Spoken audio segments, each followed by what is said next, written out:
just brief introduction, and then Jaleesa will be sharing with you the bulk of the presentation. I'm really happy all of you have joined us today. The program is Hearing Loss 101 or Hearing Health 101.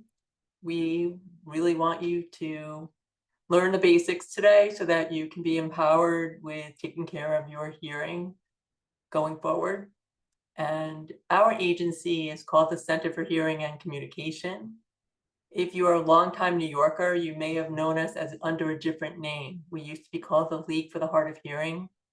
Years ago, we were based in Chelsea, but now we are located downtown on 50 Broadway in the same building as the Teachers Federation Union. And we're right near the big bull statue that a lot of tourists and people from New York know.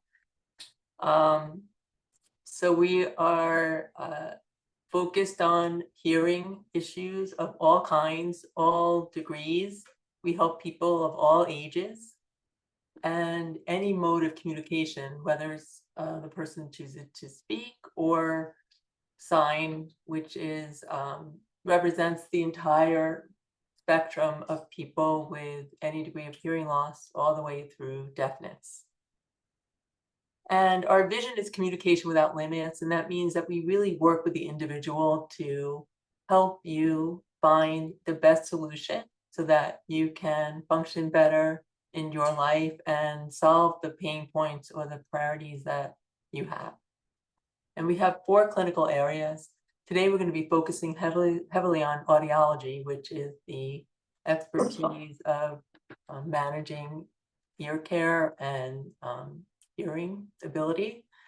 And we have a lot of expertise in this area when it comes to technology and other solutions. We also have a speech and language department, which is staffed with speech pathologists.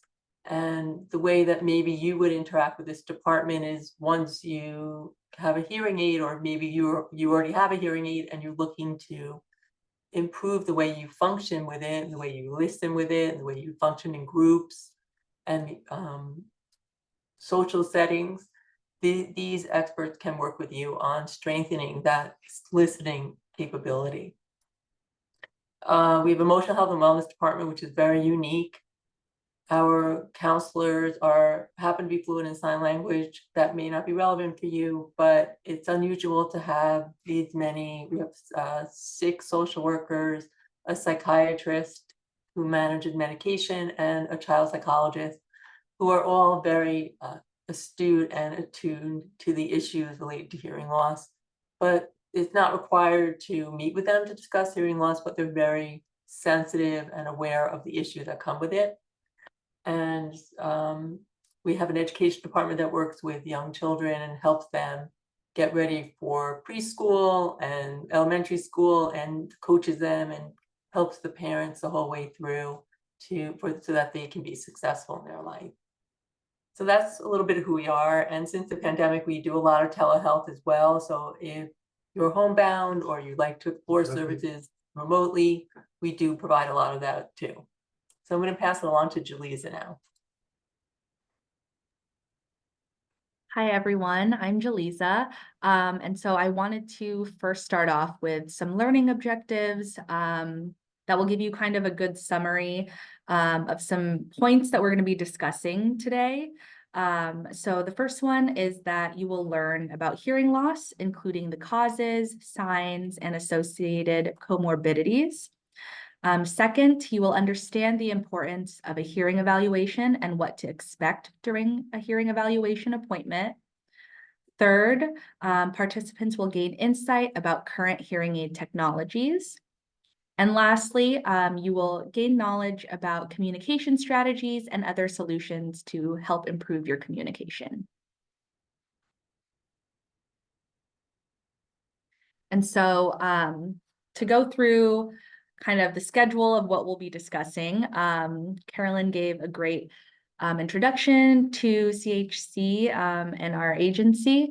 We'll dive into hearing loss, the causes, signs, and comorbidities, discuss some signs of hearing loss, And again, discuss evaluations and what to expect from your audiologist at that time.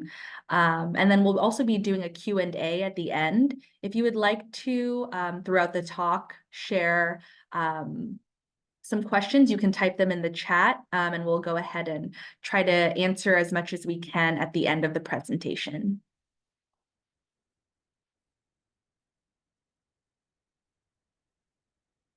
Okay, so first and foremost, I wanted to provide a brief background to the ear and hearing loss in general. The ear is essentially comprised of three parts: the outer, middle, and inner ear, which you can see here in this picture. How it works is the outer ear funnels sound in and amplifies that sound. The sound then reaches the middle ear, which is home to three tiny bones in our body that move in a mechanical motion to further amplify that sound. Then that sound reaches the inner ear, which is where our vestibular or balance system is, and the cochlea, which is our sensory organ that's responsible for allowing us to hear. From here, the signal gets sent up to the hearing centers of our brains, which then allow us to hear, understand, and communicate with our loved ones and our friends. Hearing loss can exist in any part of the ear, either the outer, middle, or inner part. And it can also exist in more than one part of the ear.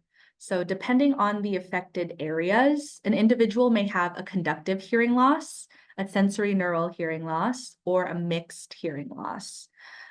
Some hearing losses are treatable, but most are permanent. The most common type of hearing loss that affects older adults affects the inner ear and is known as a sensory neural hearing loss.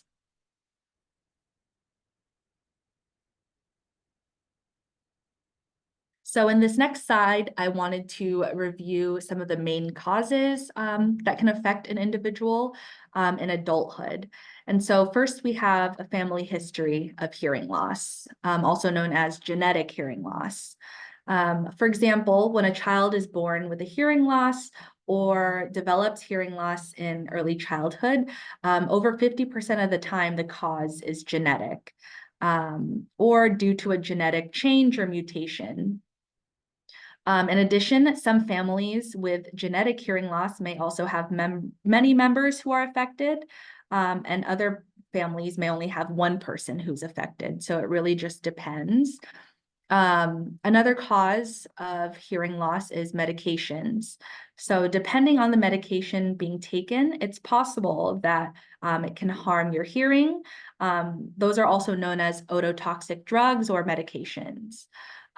Certain anti-inflammatory drugs like aspirin or ibuprofen have been shown to have some ototoxic effects. However, this doesn't mean that you shouldn't be taking these drugs if they're needed. The possibility of hearing loss occurring from these medications increases the more frequently they're taken. So if they are taken frequently, we do encourage consulting with your physician to determine an appropriate dosage. In addition, many chemotherapy treatments also use ototoxic drugs. In this case, it's important that hearing is monitored before, during, and after treatment so that audiologists can manage the hearing loss properly. In addition, it has been found that hearing loss can occur when having other health-related issues such as diabetes, heart issues, thyroid problems, and osteoporosis. If people are exposed to a lot of noise for a long period of time, their chances of hearing loss that's created by that noise increases. However, even one single exposure to a very loud noise, such as a blast explosion, can impair hearing as well. This is why we see a lot of people in the service with hearing loss, because they're exposed to loud noises such as these explosions. To protect your hearing in everyday life, it's good to be mindful about the environments that you're in. And if you have noisy hobbies or are participating in loud activities, hearing protection is recommended. Another cause of hearing loss, it's due to aging. Hearing loss caused by aging is also known as presbycusis.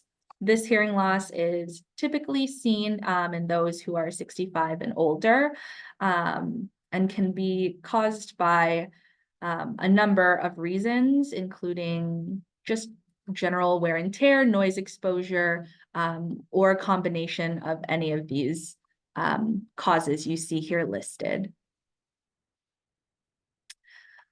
And lastly, there's something called sudden hearing loss. So sudden hearing loss can occur, as it says in the name, suddenly. If an individual feels that there's a significant drop in hearing, it's important that they schedule an appointment with an ear, nose, and throat physician and audiologist as soon as possible. And this is because an audiologist would need to determine if there's a decrease in hearing. And if there is, it's important that an ear, nose, and throat physician is seen immediately so that the individual may receive treatment. Treatment for sudden hearing loss is typically a steroid, but will only restore hearing if that medication is given within a few days of the event. And so following a course of treatment, the hearing would then be monitored by an audiologist. Lisa, there was just one really interesting question. If Tylenol, do you know if that falls under an ototoxic drug, or that's something you could follow up with afterwards? I can look into that. I'm not sure. I know aspirin and ibuprofen are the top ones that I've heard, but I can look into that a little bit more. And also, it's just always important if you are taking those on a daily basis, again, to just consult with your doctor, make sure that the dosages are appropriate and that it's not causing any damage to your hearing.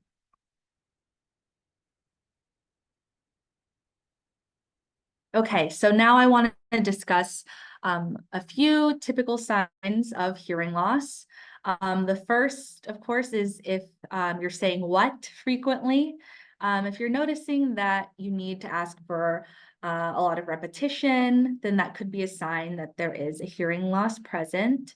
Other signs may include difficulty hearing from another room and difficulty hearing on the phone or on the TV.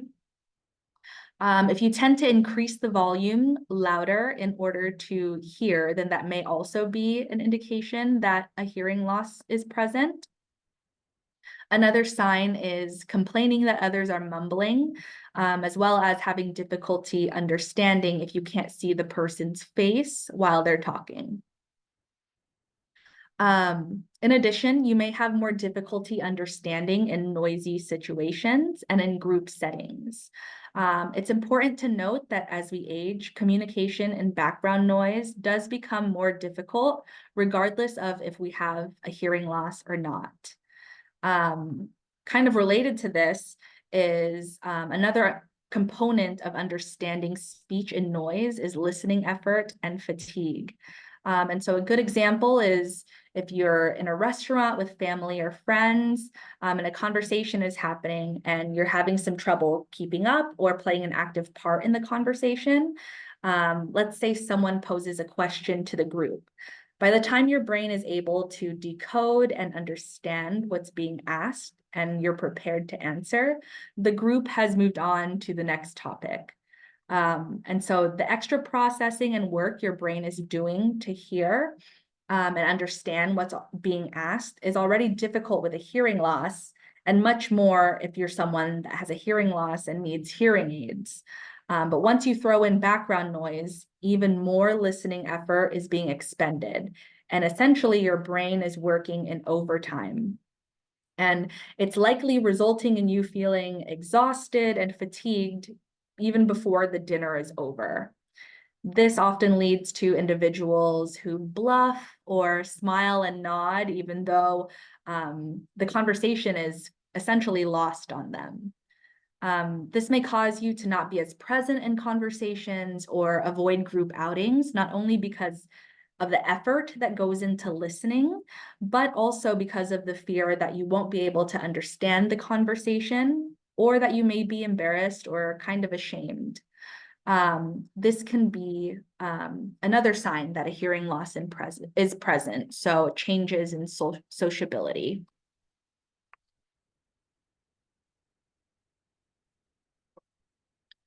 So hearing loss is an invisible disability, meaning that it can impact our lives in a huge way, but others may not know that you have that disability. Hearing loss also typically happens gradually as we age, as I mentioned previously, and it often gets neglected by older adults. And so one of our goals as an audiologist is to reduce the incidence of untreated hearing loss. And why is this? So we want to stress that no matter what the level of hearing loss is, hearing loss that's left unmanaged can impact our health. And so hearing loss can cause a safety concern. If you're unable to hear, you might not be able to catch if there's an emergency or if there's oncoming traffic. So our ears are very important.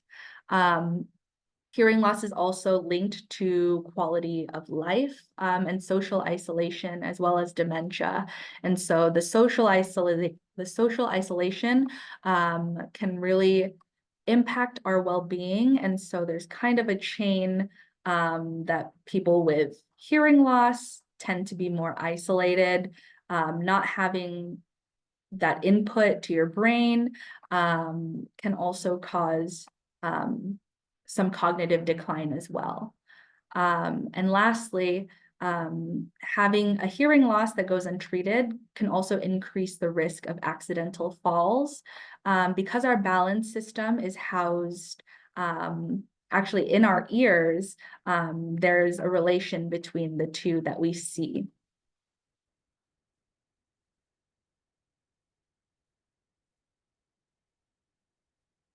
Okay, and so the question is, how can we address this? Where do I start? The first step is to have a hearing test or evaluation. It's important that we prioritize hearing tests because not only does it allow you to keep track of any changes in hearing, but it can also determine if you need additional medical care to treat an underlying problem. And so first and foremost, the hearing test is highly recommended, as well as medical clearance for hearing aids by an otologist or an ear, nose, and throat doctor, because again, the audiologist is not only determining the level of hearing loss, but also determining the type that you may have. The result of a hearing test will be able to help you establish a baseline to refer back to, and also allow you to compare those results to previous tests. And so there are certain types of hearing losses as well that, as well as additional tests that would be performed that would lead to a recommendation to see an ear, nose, and throat doctor to rule out any issues. In addition, the results of the hearing test can also help provide us with proper guidance on the best device that would best suit you. Hearing aids are available in different strengths and styles depending on your hearing loss, which is why it's best to go to an audiologist to determine what's appropriate for you. It's also important to note that hearing loss is sometimes or often progressive in nature. So if you notice a change, the initial test will be invaluable. Most major insurances also cover hearing tests, including Medicare and Medicaid. So that's a good thing to keep in mind. We'll move on to the next slide. Okay, so I wanted to also, if you haven't gotten your hearing tested before, I wanted to include a slide on what to actually expect when you're having your hearing tested or when you come in for a hearing evaluation. And so when you're coming in for a hearing evaluation, the first thing that will happen is the front staff or audiologist will ask you to fill out an intake form. So this form will allow for the audiologist to discuss your hearing health, such as if you think you have a hearing loss, any difficulties you're having in different listening environments, such as at restaurants, in meetings, or where there's lots of background noise, as well as discussing if you have other ear-related issues, such as ringing in your ears, known as tinnitus, or if you're experiencing any imbalance or dizziness. The audiologist will also discuss any significant medical history that pertains to you and ask if there are any current medications you are taking. So after taking your medical history, the audiologist will then look inside your ears and will run a few tests that help the audiologist understand what's occurring in the different parts of your ears, such as the middle ear, the inner ear, what I discussed before. This will require the audiologist to put a little tip in your ears, and then you'll have the hearing test where you will press a button or raise your hand when a sound or a beep is presented. During the hearing test, you will also be asked to repeat words or identify words that you hear or sounds. Then your audiologist will discuss your results and provide recommendations based on your hearing test, as well as your medical and hearing health history. Then the audiologist will discuss potential treatment options if a hearing loss is present. Lastly, they will discuss when you need to be seen again for a hearing test and give you next steps that you would need to take in order to manage your hearing health.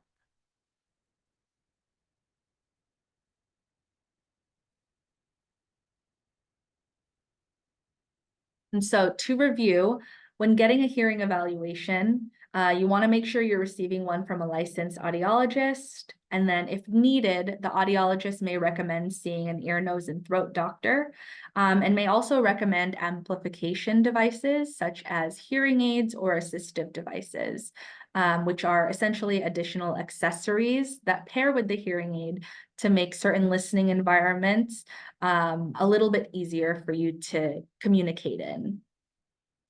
You can receive audiological care at a local hospital or at an audiology practice, such as the Center for Hearing and Communication. We can also provide referrals to other places you can receive audiological care as well.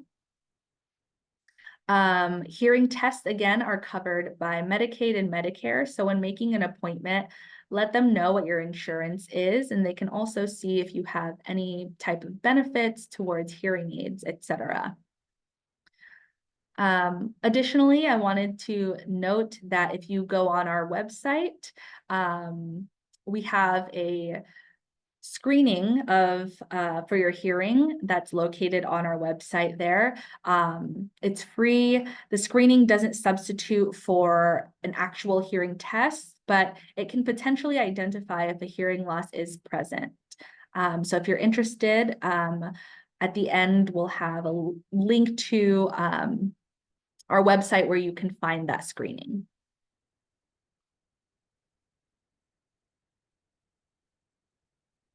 Okay, so I wanted to just give a brief introduction to hearing aids and just give you a little bit of information about the new current technology and what's out there and the different features that are out there with hearing aids.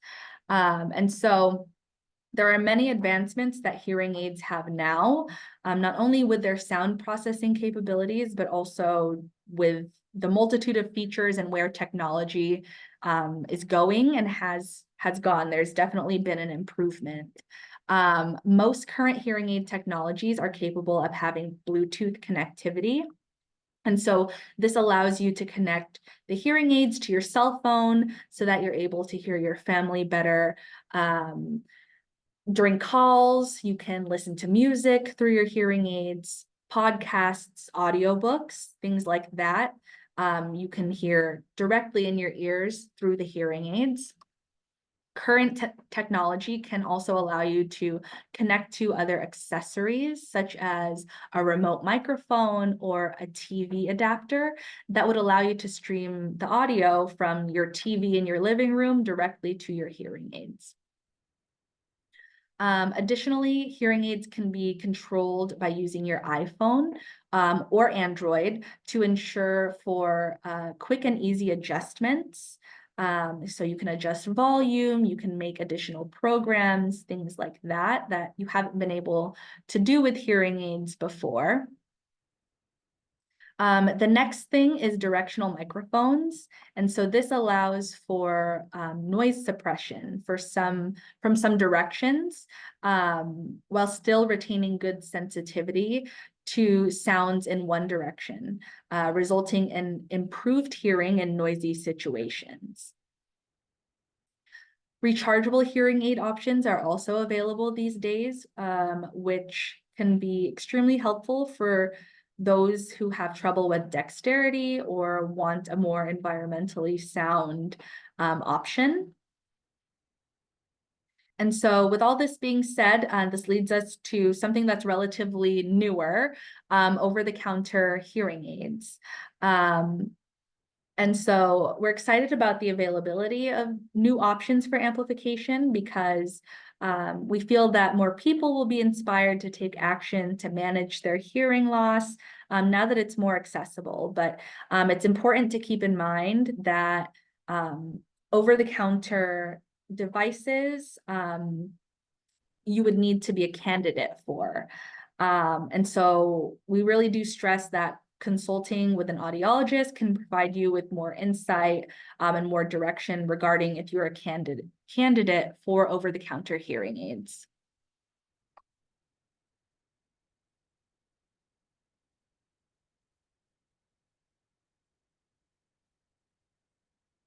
Okay, and before we get into some of the other communication solutions that can be available to you, I wanted to discuss a few communication tips that you can employ for both allies and individuals who are deaf and hard of hearing.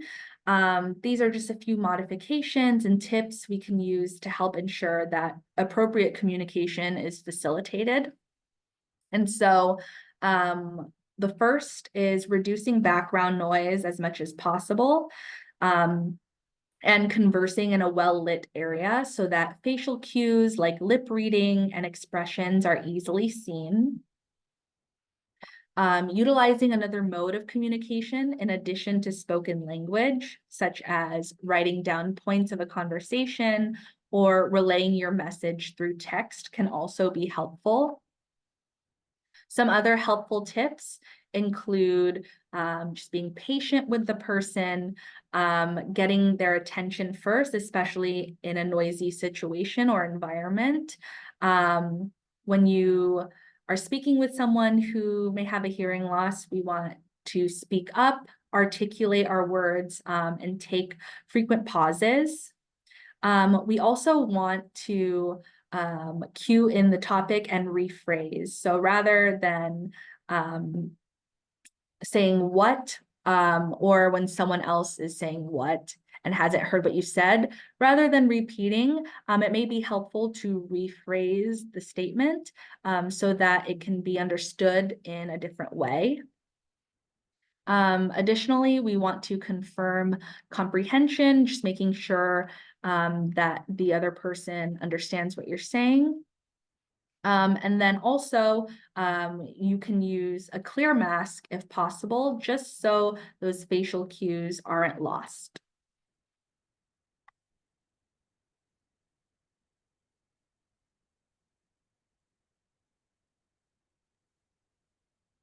Okay. So, thank you so much, Lisa. What we also wanted to share with you is all of the array of alternative solutions out there beyond hearing aids. A lot of people assume that hearing aids are the only solution that can help with hearing loss. Believe me, they are really a best practice if they're well fitted with the proper guidance and you use them. But for some people, helping you hear better on the phone might be a great first step. And here on the slide, you'll see there are some phone products that are available that can amplify the sound of the phone so that you could hear better. There are also captioning solutions that can caption in real time what the other person is saying on the other end, and you can read it simultaneously. And that's another way to enhance your comprehension on the phone. So we wanted to introduce this to you. We have other presentations where we can go into more depth, but there are also some apps out there. The three are listed on the slide, Caption, CapTel, Caption Call. These are apps for smartphones that can be downloaded, and they're free as long as you indicate that you have a hearing loss. And these can instantly caption your smartphone calls. In addition, for the TV, that's another big pain point. Some people, once they get hearing aids, it basically removes the issue. But for others who don't have hearing aids, or sometimes the hearing aid isn't enough, there are other products that can be used. First of all, everyone's TV, pretty much almost every TV made now after 1993, believe it or not, has captioning as an option. So we really encourage you to try that out. And it's also available on streaming shows as well. So just look for the captioning option in the settings. And then there are products available. You'll see on the screen on the lower right side is something that looks like a small speaker box. It's called a TV sound box. And that's an example of a way to enhance the audio of the TV and brings the audio right to you. So you can put that little speaker box right next to you on the coffee table or on the shelf, right near where you're sitting. And it connects, there's a way to connect it to the TV. We're not going to go into those kind of details now, but these are just some examples. And then there are also headsets available that are designed specifically for hearing loss that can really enhance the audio. And members in the household can have their own headset and everyone can listen to it at their preferred volume. These are just some examples out there. And then finally, I wanted to introduce another amazing new category that really accelerated in the pandemic. It really didn't exist much before the pandemic. And these are all speech-to-text apps that are available for smartphones, whether it's iPhone or Android. Here are a couple listed. And in the photo on the slide is the CHC receptionist who is activating the app called Google Live Transcribe on the tablet. And as she's speaking to the person who arrived at the front desk, she says, "Welcome to the Center for Hearing Communication. How can we help you today?" The captions were coming out on the screen verbatim. And nowadays, you can also activate this type of app on a smartphone. And the second you're in a conversation where you're having difficulty hearing, or maybe you're in a one-on-one conversation with a physician and you want to be able to make sure you're hearing everything correctly, you can just simply activate the app and it starts typing verbatim what's being said. It can transcribe in other languages as well. So these aren't transcription apps, they're transcribing apps. They transcribe exactly what's being said. And then there's also a capability available on the Chrome browser now. So if you're watching a video on your browser, it will instantly start captioning. And there are just some really great features with all of these apps. So we recommend that you download it and give it a try. All of them are either completely free or offer a couple of free minutes a month for you to give it a try. We do recommend that you let the other person know that you're using it because some of the conversations can be recorded, and it's good. It's just good to let them know what you're doing. You can also not keep the recording. You can delete it right away, but it's just out of respect. It's important to let the other person know. Okay, so that's what we wanted to share with you today. And here's our contact information on the slide. I'll put it again in the chat. I had shared it earlier in the presentation. We also have a survey that I will share. It's a Google form survey. If you're comfortable doing it that way, that's great.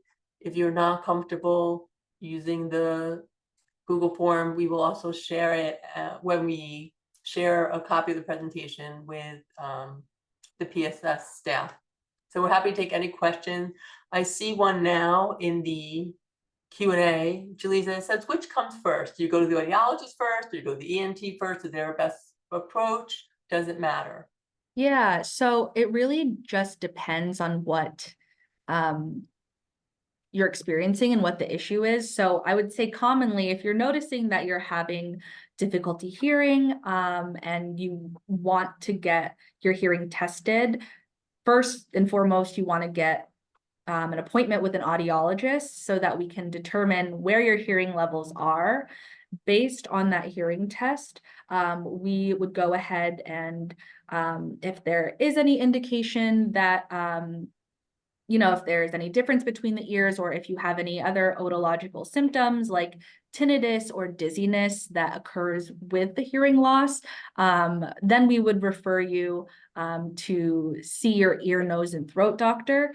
Also, if you're interested in pursuing hearing aids, we do require, sometimes it depends, but for the most part, we require clearance from the ear, nose, and throat doctor as well, just to ensure that, medically, structurally, you will benefit from a hearing aid. Because we want to sort of put those aside before we start working with you on bettering your hearing. And so first, come see an audiologist, get your hearing tested to have a baseline. And then from there, we would see whether to refer you to an ear, nose, and throat specialist or not. There's another, someone wants our website. I'll put it in the chat. Do you see the question? Jaleesa says, excluding the behind the ear hearing aid, are these hearing aids easy to insert and remove? I guess the in the ear type of hearing aid. Oh, What should they think about? when okay, I see it here. Okay, so excluding behind the ear hearing aids, are these hearing aids easy to insert and remove? Yes. So if you're talking about the custom in the ear hearing aids, it really just depends. Even for people that wear behind the ear hearing aids, there's a little bit of a learning curve and practice to putting them in, especially if you're not an experienced hearing aid user. And so the audiologist will go over different tips and techniques to making sure the hearing aid is fitting well, making sure it sits in the ear nicely. And it's something we definitely go over, especially for people that have never worn hearing aids before. So it really just depends on your lifestyle, your hearing loss also. The style depends on the type and the severity of hearing loss that you have. But as far as comfortability and putting it in, your audiologist should be going over that with you. Another question was, how often should we have our hearing tested? Yeah, that's a great question. So our general rule of thumb is that we like to see you at least once a year, just to monitor your hearing levels, make sure that there isn't any significant changes. We definitely would like to see people sooner if something or the hearing changes sooner than a year, but generally once a year, and we have previous tests that we can refer to as well, especially if you're coming in on a yearly basis, just to see how much the hearing loss is progressing or if it's stable. Okay, do we have any other questions? Well, thank you, Jaleesa and Caroline. I actually have a few here. As a former journalist, I always have a few questions. So you mentioned about aging and hearing loss. Is hearing loss inevitable? And do you have any idea like what percentage of the population it becomes problematic for? Yeah, that's a great question. I don't have the exact percentage off the top of my head, but in terms of the first question you asked, is hearing loss inevitable? I mean, it really just depends on the person, because hearing loss, there are different severities of hearing loss. And so someone can have a more significant hearing loss And some people can have a more mild hearing loss. And so we don't just take into consideration the natural process of things that are happening and the wear and tear of your ears, but also if someone has a noisy job, let's say they work with loud machinery, that's going to affect you more, especially across the lifespan, than someone who, say, worked an office job, or if there was some kind of insult or injury that occurred. So it really just depends on the events that occur throughout a person's life. And that's what we take into consideration when we're doing the intake form. So we want to get as detailed of a background history on your hearing health and overall health in general, just to see how we kind of got to this point. And so that's a tough question to answer because it really just depends. Okay, very good. One more question for you. So the OTC hearing devices have been out for a little while now. Do we have any data on percentage of people are taking them up or how much it's helping in general? Yeah, so a lot with the new OTC coming out, they've piqued a lot of interest. What we find though is that the differences between a prescription hearing aid that you would get from an audiologist and an over-the-counter hearing aid that you would essentially buy online or buy off the shelf is, I mean, there are a few differences. And I actually have a really great slide that I could pull up to show you. One moment. That sort of shows the differences between prescription hearing aids and over-the-counter. Do you want me to share it? I got it. Yeah, Let's see. okay. Yep, I've got it here. Thank you. Okay, so what we see here, oops, sorry, is the differences between over-the-counter and prescription hearing aids. So as I mentioned, over-the-counter you can purchase in retail stores and online. Over-the-counter hearing aids are self-fitting. And so you wouldn't go to an audiologist to get your hearing aids fit and sort of get trained and practice how to wear them. You are essentially buying them off the shelf and fitting them yourself. What we find with over-the-counter hearing aids is that people are setting them to levels that are not necessarily appropriate for their hearing loss. When the audiologist is seeing you, we take into consideration your background, as well as take into consideration the test results that we have in order to ensure that you have an appropriate fit.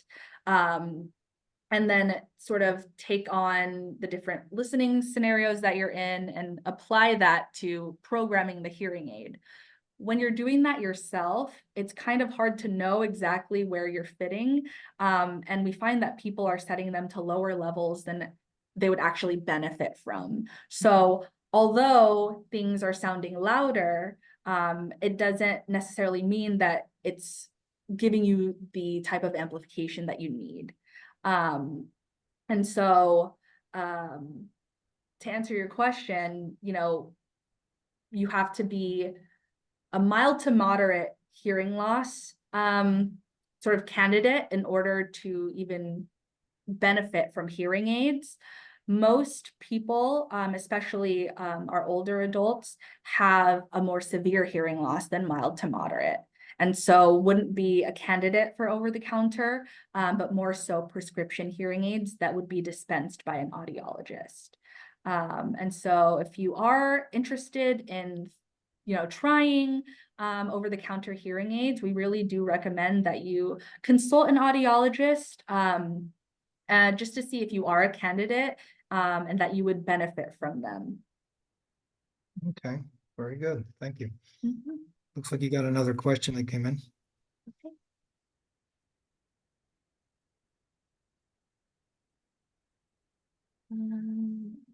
Here. Does CHC have any videos on YouTube that may be helpful to learn more about hearing aids or any other info pertaining to hearing loss? Carolyn, I believe we do have them on YouTube. We have a couple, and we have a very rich website with written materials that you can refer to. And yeah, I hope that's helpful. I wanted to just mention one other thing about the over-the-counter is hearing tests are covered by insurance.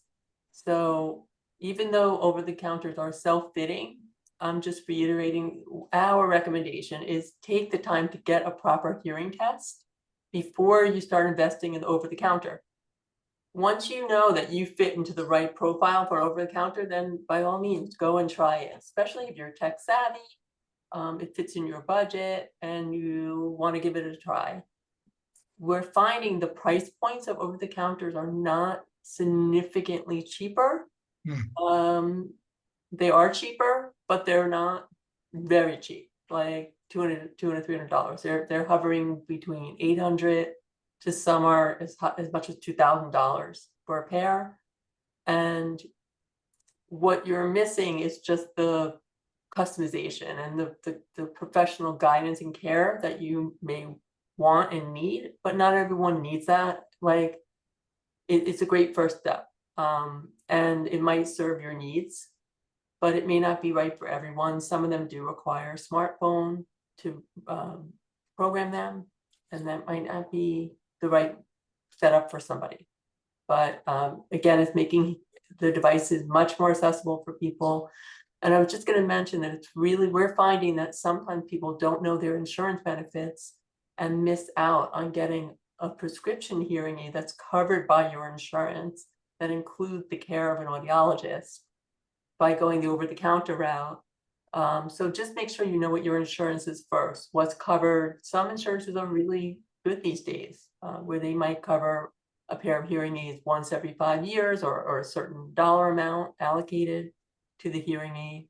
It may be worth it, because the over-the-counters also it's all over the map in terms of return policy, the warranty, how long they'll be covered, if at all, what happens if they break, where do you go to get them fixed.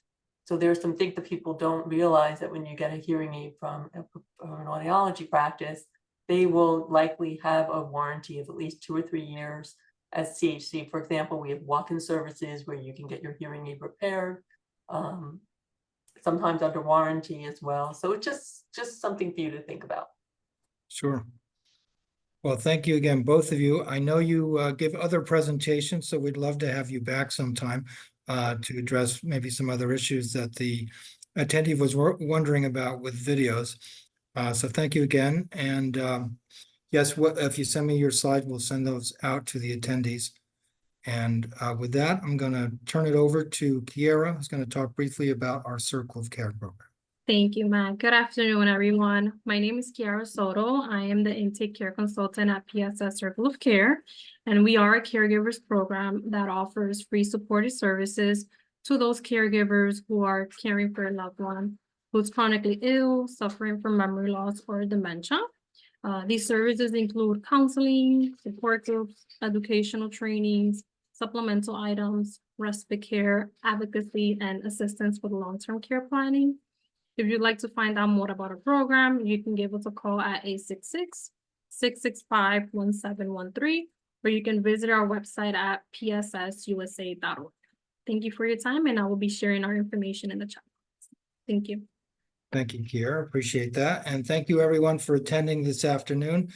Please do continue to look at our events page. We have many upcoming events, including one on blood cancer in a couple of weeks, as well as other events. So thank you again, everyone.